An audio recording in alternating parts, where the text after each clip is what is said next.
Because right now we are in a very specific situation. Everyone is who he is, and it's very distinct. We look different, we think different, we speak different, right? We are very specific beings, individuals.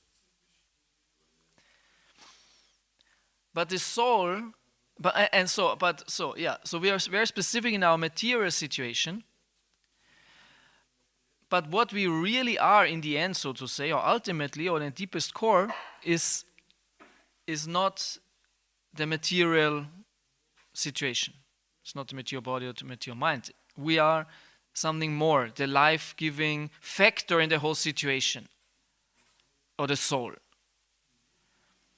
And obviously this body is not going to last. So when we speak about life after death, that means we in some form continue living, but obviously cannot be with the body, because the body is obviously not continuing to live.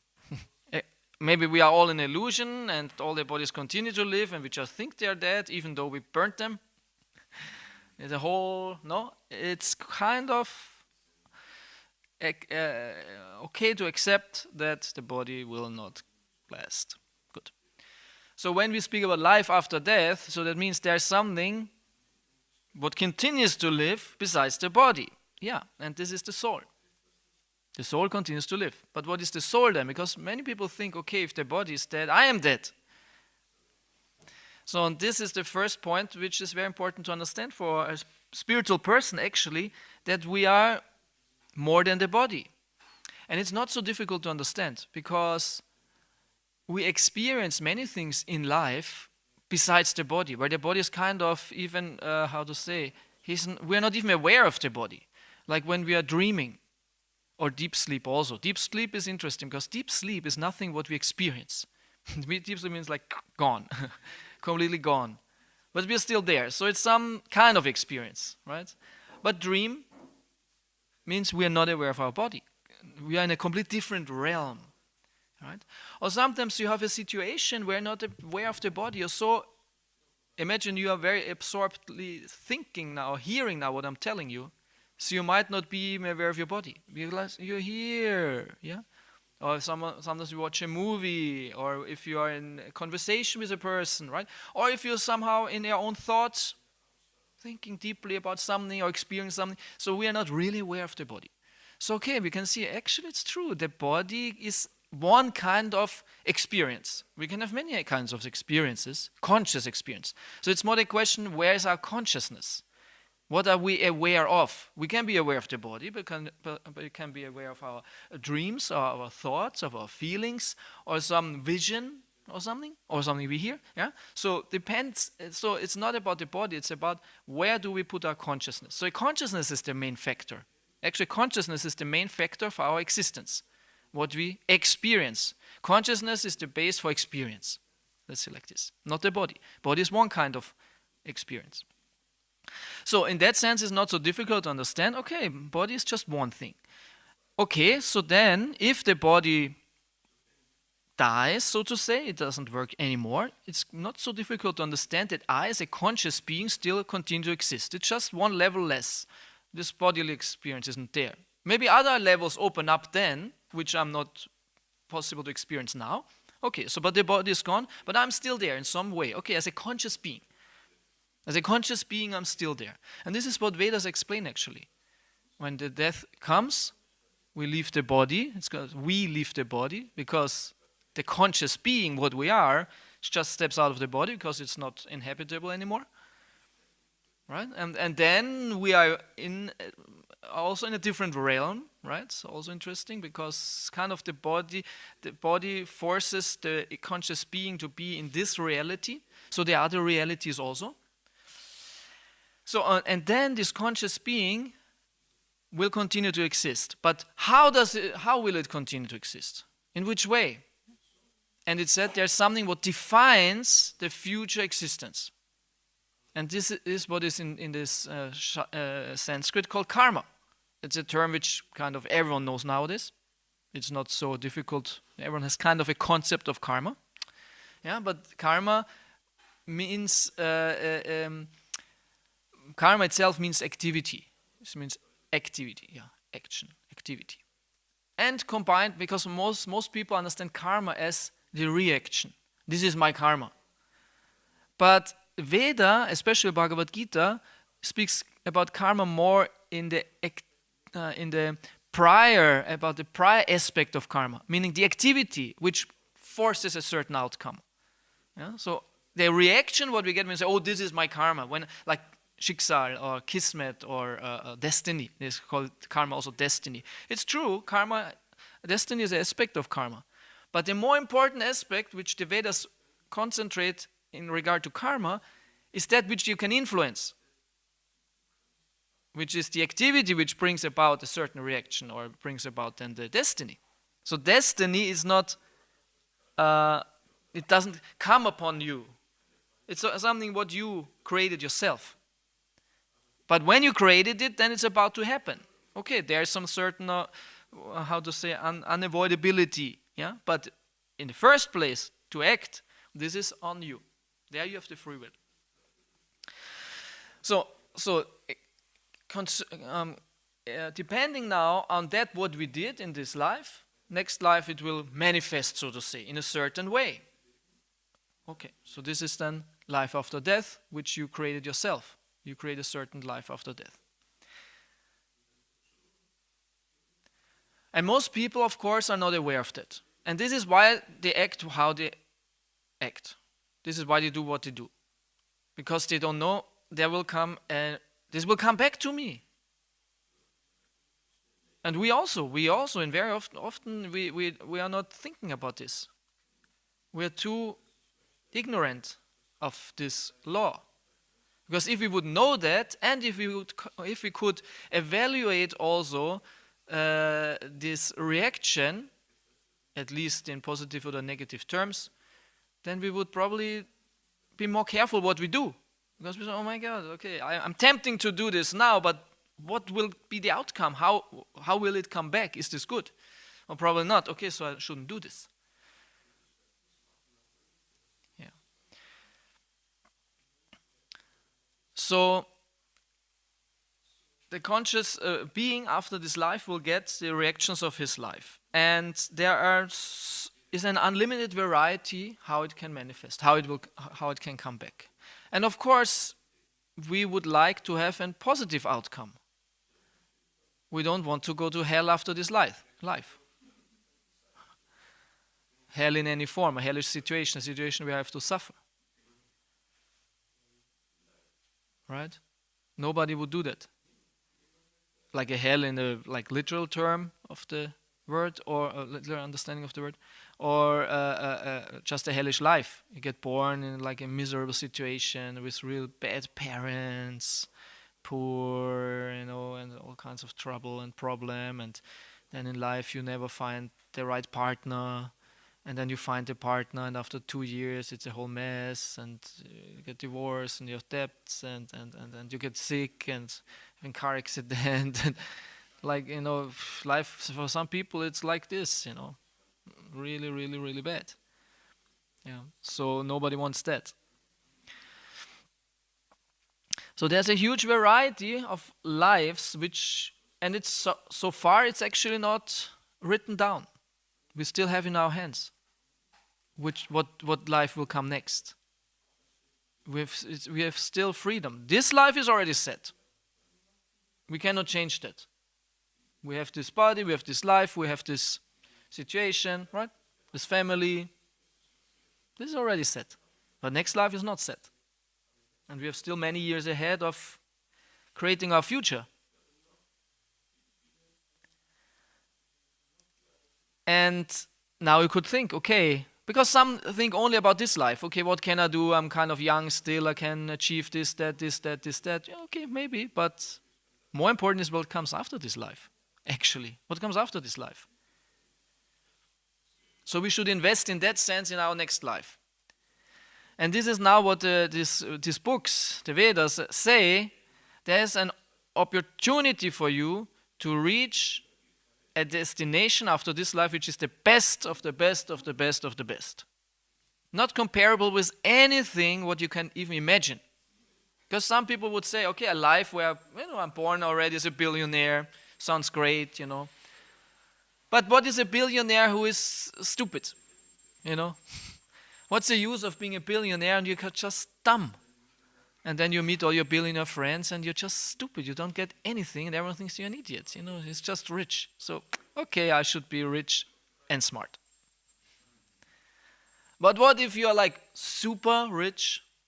You have a garage with like 50 cars, most expensive. You have a huge house, a mansion, and many, many servants who clean the whole thing, Because some people buy a house and they just clean it the whole day.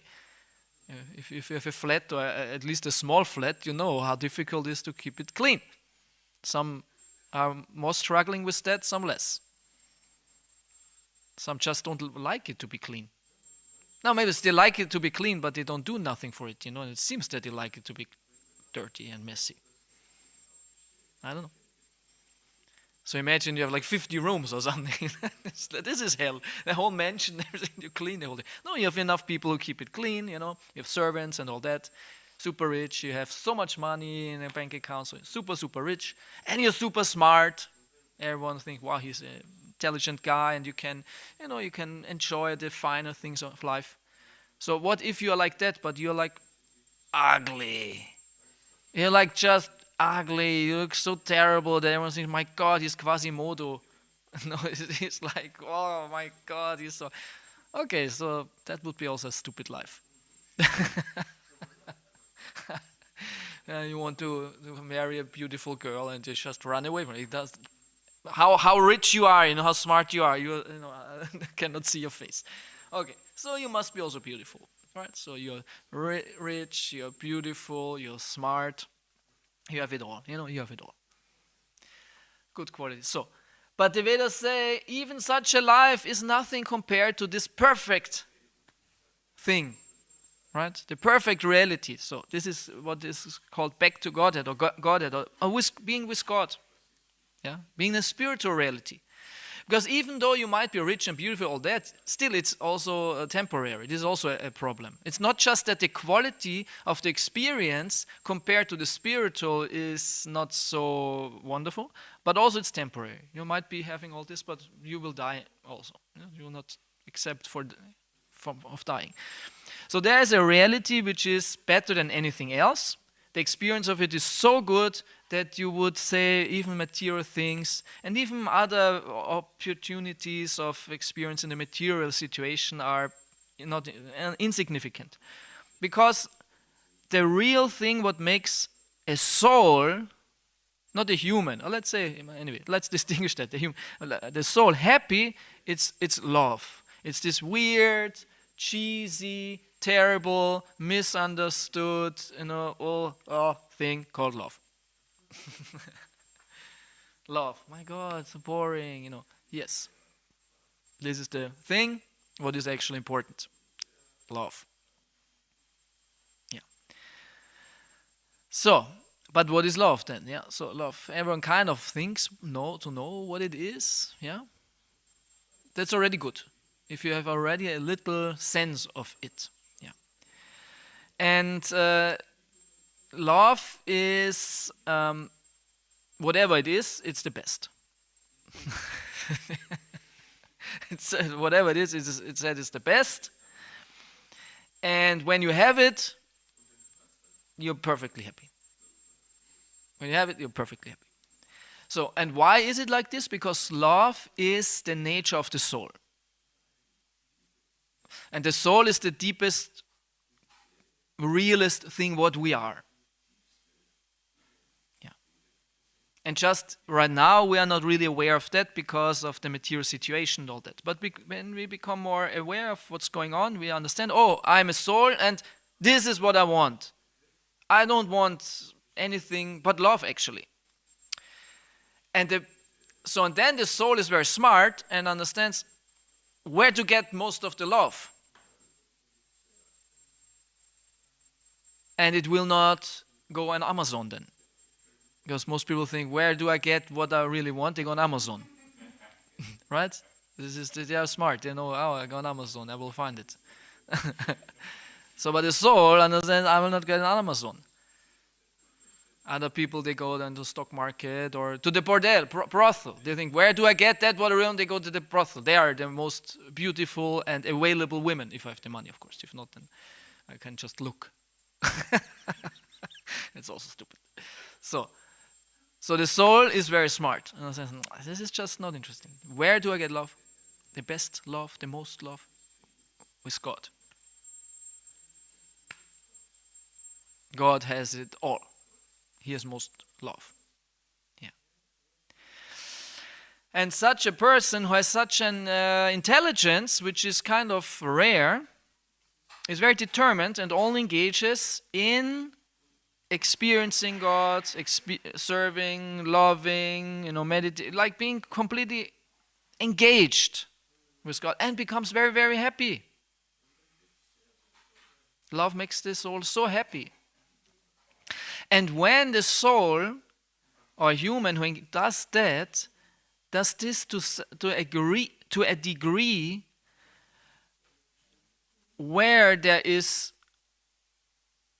how to say, or perfect degree, or at least some degree, which qualifies him to firstly not get another material birth or situation or life, and secondly, he can go into the reality where there is God and where he can engage fully in this. Because every life determines the next life. It's like a continuum, right?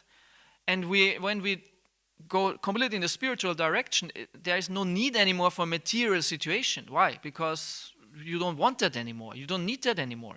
You only want God and the spiritual and all that. And this is, in general, Bhakti Yoga, because Bhakti Yoga is a very kind of, Prabhupada said, scientific. And it's true, it's very scientific, it's very philosophical, it's very nicely explained, it justifies the whole practice, and there is a practice to it. So someone who understands that, he really takes this Bhakti Yoga serious. He understands, I can reach something really incredible after this life. Or at least I can make a huge step towards that goal, because sometimes one life is not enough to reach this degree of love, so to say, or of conscious love, of real love, divine love. So next life, it needs another life for the perfection, right? But still in next life you continue with this practice. And sometimes there are people, they get born and they are already attracted to spiritual things, even from a young age, or have some spiritual thoughts. That means these are people who are already on the path, maybe since a couple of lives already. Yeah. And these are those people who as children already have a sense either of God, of the soul, or of life after death, or all that, they have already a sense of it, some more, some less, and automatically they are into that, so to say. And some people have no clue of it. They cannot, why, how, why, no, makes no sense for them. God makes no sense, soul makes no sense, nothing, it makes no sense for them. They haven't started, right? And especially in the Hare Krishna movement, when you look across most of these people who are in the Hare Krishna movement, maybe it's in other religions too, I have no experience with that, but these are people who are already on the path since some time, because intuitively some say, they have faith. But it's not faith, it's a deeper conviction that there is something spiritual, right? And then when you come to the Hare Krishna movement, for me it was like that, then it gives my sense for it, or my sense for it, some form and shape and technique and practice and science, actually. Before it was more like I'm pretty sure there's God. I don't know why. That's why it's called faith, because it's not faith, it's a deep conviction. I was my whole life believing in God. Even though I wasn't doing anything for him or but if you would have asked me when I was maybe 15 even, or 12, do you believe in God? I would have said yes. But what is God? I don't know. Why do we believe in God? I don't know. But this makes sense for me somehow or other. Do you believe in life after death? Yes. How does it work? What will come there? I don't know, but somehow or other, because I remember when I was a child, I wasn't young, I was not very old. I was lying in bed at night, and before I fall asleep, something to think, and I was thinking about death. I don't know how old I was not old. And then about that, and then I was thinking, what will come after? And I was thinking, how must it be to be dead? Dead in the sense of dead, of like, and I said, no, I cannot die. This cannot be. I will not be dead because I cannot die. Because I cannot die. It was just, how can I die? Because now it's clear why I cannot die, because I'm a soul. Bhagavad Gita, right, in the 2nd chapter says you cannot burn the soul, you cannot cut it to pieces, you cannot dissolve it. It does not die. This is Krishna's point in the 2nd chapter, over and over again. It cannot die. You cannot kill the soul. Kill the body, yes. So, but some or other had this deep conviction, I cannot die. It's not possible. How to be not conscious? You cannot destroy my consciousness. Yeah? So there is already a sense for that. And then when you, especially in the Hare Krishna movement, I must say, there's a whole explanation, justification, and technique also how to further that, develop that, and do something to bring this consciousness, to bring it, to further it and make it more spiritual, so to say, or become more aware of your spiritual nature. Right? It's a whole science, right? And technique and discipline. So and when we come to the point where this discipline is like more or less perfect, and this is also easily evaluated.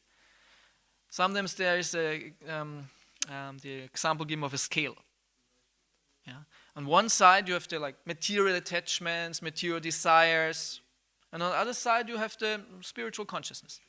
And it's more or less really like this, that the more material desires and activities you have, the less spiritual you have. Or this is higher, how to say, heavier. And it's more or less that it's canceling each other out.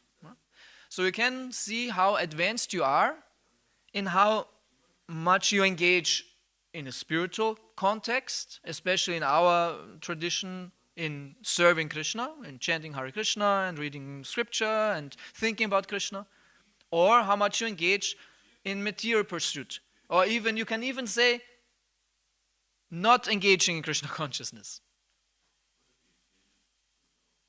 So every one of us is 24 hours a day, and even though Prabhupada said 24 hours a day we should engage in Krishna consciousness, but this is quite difficult. So at least when you are awake, let's say these 18 or 16 hours you are awake, how many hours are you chanting Hare Krishna or reading Bhagavatam? Yeah? And how many hours are you more or less not doing that? It's quite a strict definition, but for simplicity's sake, let's see it like this. Because sometimes it's easy for us to understand our life better if it's kind of simply presented. So, yeah. How many hours a day am I really doing something for Krishna? Which means I establish my relationship with Him, which means I develop my spiritual nature, become aware of my spiritual nature. How much am I really doing? And how much am I not doing that? In that sense, very simple to see. How much am I using my life? How much progress will I make towards this goal? Because when we hear about God and love and spiritual thing and all that, yeah. But what are we doing for it? Are we doing enough for that? We might do something already, that's good. But it will not be enough in this life to after this life go there. Because if you go there, if you're still like in the material side is already still like this, if the spiritual is up there and down means in that sense positive, okay, from the scale. So if it's in your life more or less like this, lots of material stuff, but something on the spirit. It's not like, completely. So, and then you go to this spiritual world, even though you have done only a little bit, like 10% or 20%, and you go to the spiritual world, Krishna says, yeah, come here, spiritual world, everything fine, everything spiritual, eternal, great. But then he will still have these attachments. He will say, but what about that? Because it's not when you step through the door of the kingdom of God that this is gone. Oops, dissolves. These are your attachments. These are your material desires. This is your material side. And then you're there and you say, nice, but what's the Wi-Fi password? That's the first thing someone asks if he goes into a hotel or another place. The first thing, Wi-Fi? Password? Yeah, so, and he will say, there's no Wi-Fi password. What? No Wi-Fi? No, what? What was with my social, social networks, this, that, social. The point is, not God kicks us out from the spiritual world or doesn't let us in. We simply cannot enter because we don't want to enter because I'm a bit interested but not enough, so to say. So it's our choice. So that's why we speak about purification. We have to get purified from our material desires. And it's very difficult because we have these desires and we kind of like them and love them. But often we know it's not so good, especially through experience. We have material desires. Then we fulfill the desire, and afterwards, it was actually not so good. But still, I want it again. Yeah? Best example are the series. Yeah, the series, they call it series. Or how do series? Serien, wie sagt man da? Nowadays you have the series. Huh? Yeah, the series stuff. No? And you watch one series and it was okay, but it keeps you hooked. And you watch the second, and actually it's not really good, but still you do it, because you're already triggered. You're already in the process of watching the series, This is material life. Keeps you hooked, but never fulfills. Yeah. And on one point, this is just such a thing. Some people have way more destructive attachments. Yeah. So on one point we have to make a cut, We have to make a cut. Say, no, I know it will not work, I will just waste my time now, or my health, or my mental health, or something. I have to really stop it. Make a cut. That's why we call it purification. Yeah. So that then the material side will get less. But it's not that we are only killing these material attachments. Actually, we're replacing with something way better, with something spiritual.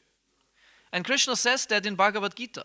He says, Vishaya vinivartante niraharasya denam rasa vacham rasopyasya parang trishtva nivartate. He says, if you have this problem that you have material attachments and you cannot get rid of them, but you would like to, because very often an intelligent person knows I have material attachments, but I don't like him, but I'm still attached, right? Everyone knows that. No? So Krishna says, if you have such material attachments and you don't like him anymore, there's a very easy way. It's not so easy. It could be easy. It could be easy. So Vishaya vinivartante niraharasya denam. He says, even though you abstain from this material activity, still it's still in the mind. I experienced that when I stopped smoking. I can remember. It was very intense. I stopped smoking. I wanted to stop smoking. I don't do this anymore and this and that, but it was so much in the mind. But I want to smoke. Very difficult. Still in the mind. So he says the taste for it is still in the mind. But when you will get he says parang drishtva. The word param means higher. Sometimes means even transcendental, the highest. If you get something better, something higher, then you can stop it. So he doesn't say just stop it and suffer with your attachment inside. No, you can get something higher. And he calls it a higher taste. There's a higher taste. And in general, that is what Srila Prabhupada wanted to give us. A culture which makes you experience a higher taste. So that you can not just replace one petty attachment like smoking or something, but actually your whole material life. You can replace your whole material life with a spiritual life. spiritual culture. Right? A spiritual culture. Everything included. Because we are humans which have many needs and many requirements. But all of them can get fulfilled in a spiritual sense. This is culture. It's a culture, a complete spiritual culture. Yeah? And this is what Srila Prabhupada wanted to give us. And the base for that culture, because culture is very specific, the base for that are the books. Because there's explained what to do, how to do, when to do, all that. And we have to really... The only problem is, like for my son, hopefully it will be not so difficult because he gets born into that. Like if you start right from the beginning, it's more or less easy. Then it's it's my culture, right? Like you're from a certain country, or region, or family, right? This is my country, my culture, my family. We are so used to it. It's very normal. Yeah. So for people who start also with Krishna consciousness from the beginning, it's very normal for them to come in a temple room, to offer obeisances, to fold their hands, to see Narasimhadev. It's very normal. For us, sometimes it's not so easy because we're not used to that. At first knew, okay, bow down, why actually, okay, this statue is not God, okay. So it's very difficult. Yeah. Chanting Hare Krishna, whatever, right? So it's not so easy. So there needs some transformation phase. It needs some time for that. But it's possible. If someone wants to learn it, he can. Yeah, and it becomes then also his culture. Yeah, in time. And then it's an easy practice. And then you can really replace everything with Krishna consciousness. Everything, replace every material thing with a spiritual solution. How you eat. Like food is very important, right? Yeah, don't have to eat pigs or something, roasted pigs. I don't know who invented that. I don't know, but not nice actually. It's actually not nice. At first, the pig itself is not such nice animals. Okay, it's okay, and then you eat it. You kind of eat it, and many people do that. And like it. Yeah, so replace all this weird, actually not very spiritual and humane activities and culture with a spiritual culture. Yeah. And when we learn that and do that, this is a very good base for the development of our Krishna consciousness, to purify it and to bring it up to a level where it's normal to be also in a reality where there's only the spiritual activity. And then you will not ask where's the Wi-Fi or miss anything. Perfectly happy, yes. This is where I belong to. This is where I'm happy. Right? And this is why I was talking about this back to Godhead term. What it means, back to Godhead, it means that you go into a spiritual reality. Okay? Everything clear?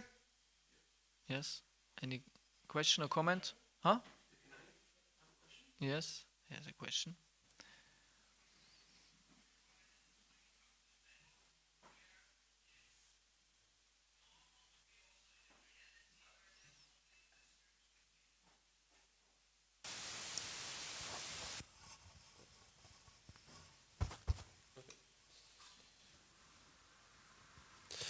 You spoke before about having already this deep conviction,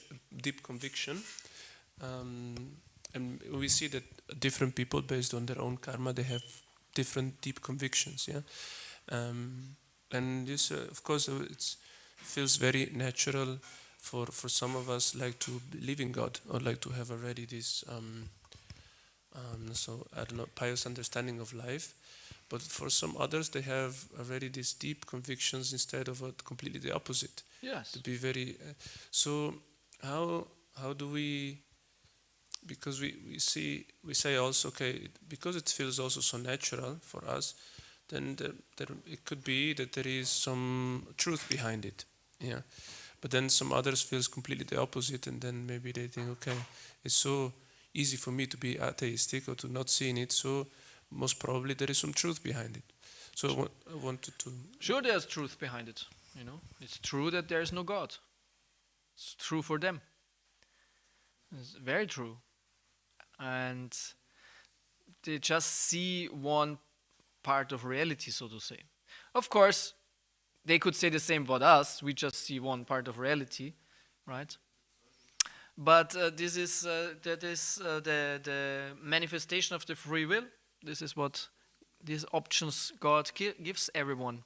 Either you experience, because both is true in that sense. It's true that there's God, and it's true there's no God. Right? So this is the manifestation of the free will. God gives them the option. No? For him, there is no God, and he's convinced about that, and he wants to see it like this, and wants to go through life like that. No? So in that sense, it's not about, I wouldn't exclude, because we are convinced about that there is God, and they are convinced that there's no God, then, but I'm speaking from a subjective point of view. The question is now an objective point of view, which is not connected with our convictions, because it's objective. Yes? Okay? Yeah. Good. Good. Thank you so much. Oh, Ramananda. It's just an experience. My grand auntie, actually, it's the auntie of my mother. She is 102 years old, Amazing. and now she's we got some days ago that she is going down. And yesterday I called her son, where they're staying, and he told me, I mean, he was really disturbed. He was several times crying, even on the phone, because he could not do anything. She did not. She had so much life force still that she didn't want to give up, although she was only skin and bones. And when she was awake, she was always calling out for her sons and grandsons. And occasionally she would also cry out, "Help! Please help me! Please help me!" And I thought that that is what you, when you don't have spirituality in your life, because you're so afraid of death. Of course we know the story of Achamil. I don't know what she saw, because she was not really conscious anymore. But she is still alive now, or what? I made a prayer in the morning. So she's about now to leave her body. I made a prayer in the morning, and just afterwards my auntie basically said, "Thank you for the prayer. I was really touched by that," and she left now. So it's really, if we don't have any idea where we're going, this step, even if you don't believe in God or whatever, but this step is so difficult, because you basically go into nothing. And in this moment, it cannot be the end. It must not be the end, right? And then all this thing, we know from the Bhagavatam, but I'm sure then things appear to you where you see, it's actually, you made a huge mistake of not being. And just was thinking, so although she was a very nice person, but there was no spirituality. It's not there enough. was no value of any spirituality. So even if, because this was the end now, the answer to Brian's question, even if we convinced there's no God, and even from their point of view it's truth, but this truth is then challenged by reality of death, and Krishna says this in Bhagavad Gita. It was not a question, was more a realization what triggered of your answer. Yes. Yeah, I just looked something up. Yeah, we can be very happy. And that's why Prabhupada says here in this purport also that we should not read just for ourselves. We should try to really tell it others also as much as possible, because it could make a huge difference. If nobody would have told me, I don't know, would still struggle giving up smoking. Something, I don't know what. I was also struggling. Who was not struggling in life, I was not old, I was 20 years old, but still it was not super ecstatic.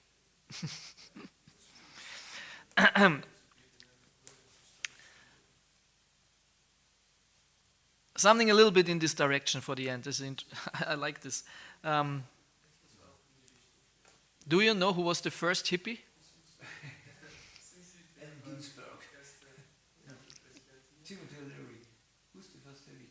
Because I made a video about Prabhupada and the hippies, and I was thinking, who started the whole hippie thing actually? Who was the first hippie? I want to see. The Adi hippie. Yes, the Adi means the original Sanskrit. Like Adi Das means servant. Adi means the servant, the first servant. Of course, Adi Das means Adi Dasla. He was Adolf Dassler, I think he was crowned Adi Das. Anyway, but who was the first hippie? And one person came up. His name was what was the name actually? Who says this? ChatGPT or? No, yeah, but no, I researched this online. This is a historical person. Okay. 1 second, because he wrote one song, and I want to just.